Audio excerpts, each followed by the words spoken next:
የምንሰራው ስራ ከተመቻችሁና እኛም በትንሽ ማገዝ ከፈለጋችሁ ቻናላችንን ሰብስክራይብ እና ላይክ ማድረጉን እንዳይረሱ። ፊልሙ ሲጀምር ብዙ ሮቦቶችን እናያለን።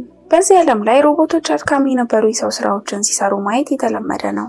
የሮቦቶቹ ሲስተም በሶስት ህግ ይመራል። የመጀመሪያው ሮቦት በምንም መንገድ ሰው መጉዳት አይችልም። ሁለተኛው ደግሞ የታዘዘውን ትዕዛዝ ማድረግ ያለበት ሲሆን፣ ሶስተኛው ራሳቸውን ከአደጋ መጠበቅ እንዳለባቸው ነው። ስፖነር ፖሊስ ነው። ሮቦቶችን በጣም ይጠላል። አንድ ስልክ ይደወልለትና በጣም ትልቅ የሆነ የሮቦት አምራች ድርጅት ውስጥ አንድ ሰው ራሱን እንዳጠፋና ሄዶ እንዲመረምር ይነገረውና ይሄዳል። ራሱን ያጠፋውም ሰው አለ የተባለ የሮቦት ሲስተም ላይ የሚሰራ ተመራማሪ ነበር። ራሱን ከማጥፋቱ በፊት ስፖነር እንዲመረምር በስም ጠቅሶ እንዳስቀመጠ ይረዳል። ከዛም ስፖነር የካምፓኒው ባለቤት ሮበርትሰን ጋር ሄዶ ያወራዋል። ሌኒንግ የሰራው ስራ አሁን ላሉበት ትልቅ ደረጃ ዋና ቦታውን እንደሚይዝ ይነግረዋል። ከዛም ስፖነር ስለ ካምፓኒው እንድታሳየው ሱሳን የምትባል ሴት አብራው ትወጣለች። ከዛም የሴኪሪቲ ካሜራ ማየት እንደሚፈልግ ይነግራታል። ቪዲዮውን ልታወጣው ስትሞክር ፋይሉ እንደጠፋ አርቲፊሻል ኢንተለጀንስ የሆነችው ቫይኪ ትነግረዋለች። ቫይኪ ሙሉ ህንፃው ላይ ያለውን ሲስተም የምትቆጣጠረው ሮቦት እሷ ናት። ከዛም የሌኒንግ ላብራቶሪ ውስጥ ይገባሉ። ከዛም ስፖነር በመቀመጫ መስኮቱን ለመስበር ይሞክራል፣ ግን ያቅተዋል።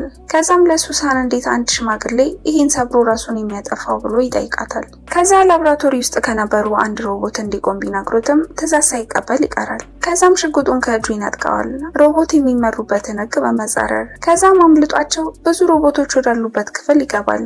ከዛም ሽጉጡን አውጥቶ ይፈልገዋል። እናም ከሌሎቹ ሮቦቶች ተለይቶ ሲንቀሳቀስ ሲያየው ያሳድደዋል። ከዛም በሩን ገንጥሎ ሊወጣ ሲል በፖሊሶች ይመታና ይያዛል። ከዛም አስረው ሲጠይቁት መልስ ለመመለስ ፈቃደኛ አይደለም። ስፖነር ስለ ፈጣሪው ሳይንቲስት ሌኒንግ የሚያስቆጣ ነገር ሲናገር ሮቦቱ ይቆጣል። ሮቦቶች ግን ስሜት ሊኖራቸው ስለማይገባ ስፖነር በጣም ግራ ይጋባል። ከዛም ስፖነር ወደ ሞታው ሳይንቲስት ቤት ይሄዳል።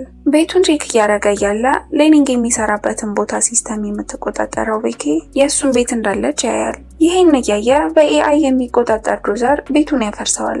ስፖነር ለትንሽ ያመልጣል። ከዛም ስፖነር ሱሳን ጋር ይሄድና ስለተፈጠረው ነገር ይነግራታል። እሷ ግን ሮቦት ሰው እንደማይጎዳ ትነግረዋለች። አላመነችውም ነበር። አለቃው ስፖነርን በዚህ ምርምር ላይ በጣም እየደከምክ ነው፣ ትንሽ ረፍት ውሰድ ይለዋል። እሱም ተነስቶ ይወጣል። ከዛም ወደ ቤቱ እየሄደ እያለ ትላልቅ መኪናዎች መንገዱን ይዘጉበታል። ከዛም ከውስጡ ብዙ ሮቦቶች ይወጡና ያጠቁታል። ከዛም የስፖነር መኪና ይገለበጣል። የቻለውን ይገላል። ከዛም ፖሊሶች አካባቢው ላይ ሲደርሱ ሮቦቶቹ ይሰወራሉ። ፖሊሶቹ ግን ሊያምኑት አልቻሉ። መኪና ተጋጭቶ እንደሆነ ነበር ያሰቡት። ለዛም ከስራው ይታገዳል። ከዛም ሱሳን ስፖነር ቤት ትሄዳለች። እናም ከላብራቶሪ ያመለጠውን ሮቦት ስትመረምረው ሶስቱን የሮቦት ህጎች አለመታዘዝ እንደሚችል ትነግረዋለች። ከዛም ስፖነር ልብሱን ሲያወልቅ የሮቦት አካል ላዩ ላይ